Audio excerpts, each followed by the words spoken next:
ہم سب کے نکاح یا ہمارے جو بھی دنیاوی معاملات ہوں، مسلمان کبھی بھی کسی معاملے کے اندر آزاد نہیں. آزادی تو جنت میں ہے. ہم سب اپنے ہر معاملے میں دین کے اور سنت کے پابند ہیں. وہ کوئی مسلمان نہیں جو آزادی کے ساتھ زندگی گزارے اور شریعت کی حدود کو پار کرتے ہوئے اللہ اس کے رسول کو ناراض کرے. اس کے دل کے اندر اللہ حفاظت فرمائے پھر تو ایمان ہی ہے، بہت معمولی ایمان ہے اگر دیکھا جائے. تو اس لیے بھائی یہ ہمارا نکاح یہ ہماری صرف ضرورت نہیں ہے، بلکہ حضور اکرم صلی اللہ علیہ وسلم کی اور بجز چند نبیوں کے تمام انبیاء علیہ السلام کی اہم سنت ہے.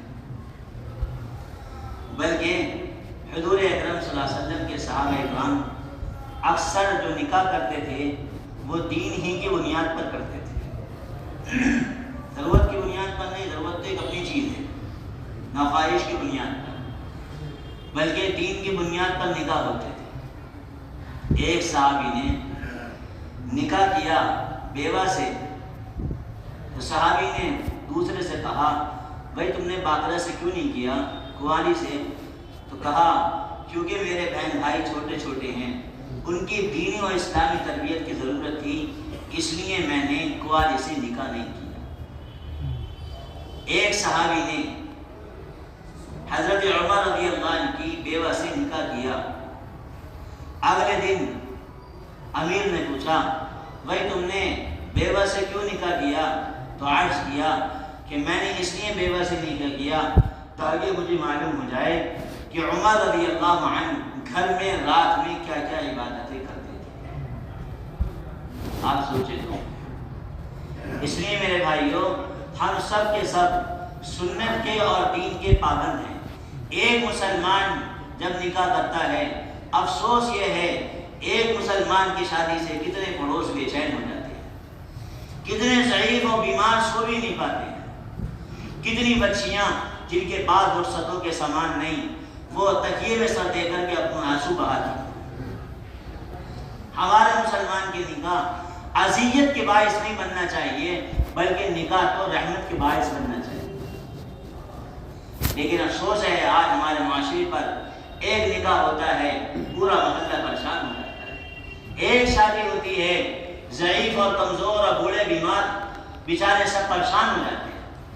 اس لیے میرے بھائیوں جس طرح ہمارے یہاں الحمدللہ مسجد کے اندر نکاح پڑھوانے کا اس سنت کا اہم اہتمام ہے، اسی طرح ہمارے یہاں پر نکاح کے بعد کی تمام سنتوں کا اسی طرح اہتمام ہونا چاہیے جس طرح اس سنت کا اہتمام ہے. ہماری رخصتی ہو یا ہمارے ولیمہ ہوں یا ہمارے دیگر چیزیں ہوں، وہ سب کے سب سنت کے مطابق اور سادگی کے مطابق ہونی چاہیے. جناب رسول اللہ صلی اللہ علیہ وسلم نے فرمایا جس کا مفہوم ہے اس نکاح میں خیر ہی خیر ہے، برکت ہی برکت ہے جس نکاح کے اندر سب سے زیادہ پیسہ کم خرچ. آپ سوچیے تو. اور ہمارا معاشرہ کہتا ہے جس نکاح میں جتنا لٹاؤ اس میں زیادہ خوشی، جس نکاح میں جتنا پیسہ اس میں زیادہ سکون، جس نکاح میں جتنا دکھلاوا اس میں زیادہ عزت. یہ سب ہماری سوچے، یہ اس وجہ سے کہ ہم دین سے دور ہیں. ورنہ اللہ کے رسول جس کو برکت فرما رہے ہیں، جس کو خیر فرما رہے ہیں، جس کو سکون کا باعث بتا رہے ہیں، اللہ کی پسند وہی نکاح برکتی ہے اور وہی نکاح خیر والی ہے.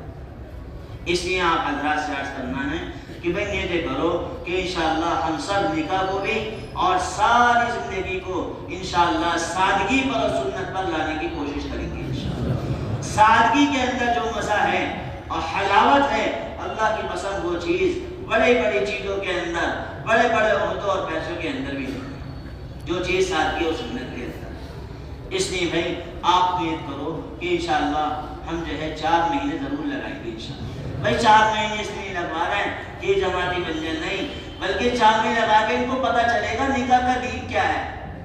ابھی تو ہم سمجھتے ہیں دین تو صرف نمازوں کا نام، روزوں کا نام ہے، قرآن کا نام ہے.